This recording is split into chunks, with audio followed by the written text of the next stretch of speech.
I originally was a single parent when I was at the young age of 20. I relied on some different community resources, and as I finished my degree, I really wanted to give back and help others that might be in similar situations. So I took an intro to social work class, and I fell in love and knew that's what I wanted to do. So I've been here a little over 20 years. This is a great place. I believe in our mission here. I believe in the North Star that we all follow to deliver services and programming.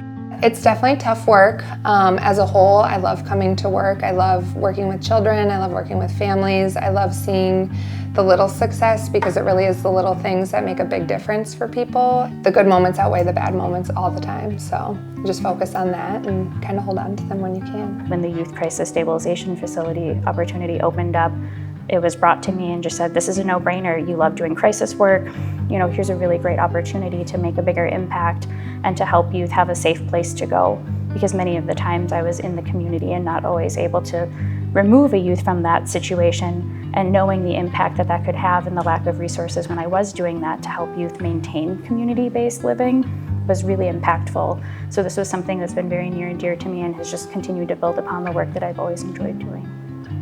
What I love is every day I get to work with phenomenal people across the community who love our community, who want to make it better and better every day, and they come and sit around a table together and roll up their sleeves and find ways to improve our greatest opportunities.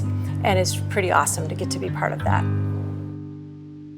So in 2021, when the foundation decided to purchase this campus, there was a really special part of campus that historically had served as a summer camp for young individuals with disabilities. And we really wanted to find a way that that facility could be repurposed to meet an important community need. And that began kind of this quest to work with DHS and to build what we now call the Matz Center. From there, it involved working with a great agency called Wisconsin Community Services. They've been a great partner. They've operated a facility like the Matz Center in the past, a crisis stabilization facility, so they knew what they were doing. They've actually remodeled and built a facility like that. Jefferson County brought it to us to see if we could start a youth crisis stabilization facility in Jefferson County. And through that process, we started a really great collaboration that has evolved to what this is today. For the Matz Center, our goals are to reduce hospitalization for youth. It seems to be a go-to place for when youth become first entered into a system. So if police are called or child welfare calls, a lot of times if a youth is having a crisis, whether it's just emotional dysregulation, they end up going to a hospital. And so one of our goals is to help keep youth out of hospitals if they don't need that level of care.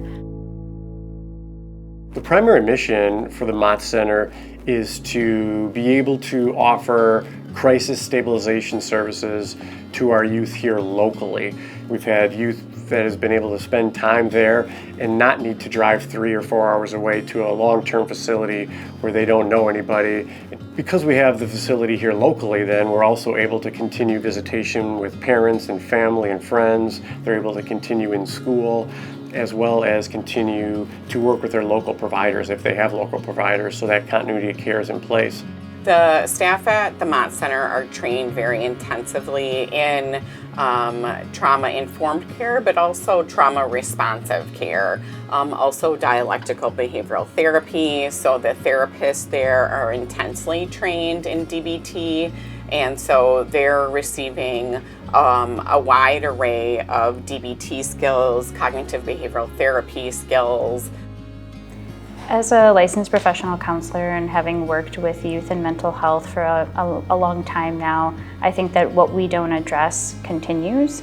So if we don't address things, and if we can, especially for youth at younger ages, we can really do a lot more work with young people to help prevent some of the symptoms or the concerns they're having from perpetuating. I think if mental health hasn't touched you yet, it will at some point in your life. The more we get the word out, the more we normalize, like, hey, a youth might need mental health services, or youth go in crisis sometimes. And Jefferson County having all of these resources and supports, I think creates a collaboration that's really unique. This community has a long history of working together to create a vibrant community where everyone can thrive. And in small communities, organizations often feel like they have really limited resources.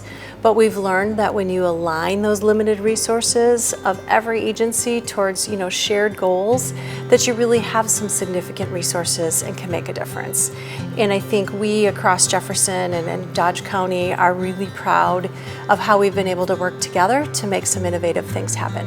When I met Jefferson County's department, I was beyond thrilled and in awe. I think that they have really good insight as to what's going on in their community.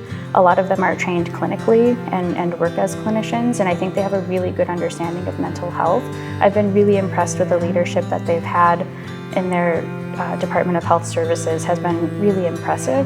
So from my observation, I think that you have people who really understand the needs of their community and know how to get things done. And I've gotten to witness that not only over the last 6 months of opening this program, but even before that, and kind of hearing the work that their crisis team does has been really impressive. So I think they're just really skilled leaders, honestly, that know what's going on. I hope that people take away that when you're willing to collaborate, you can get stuff done.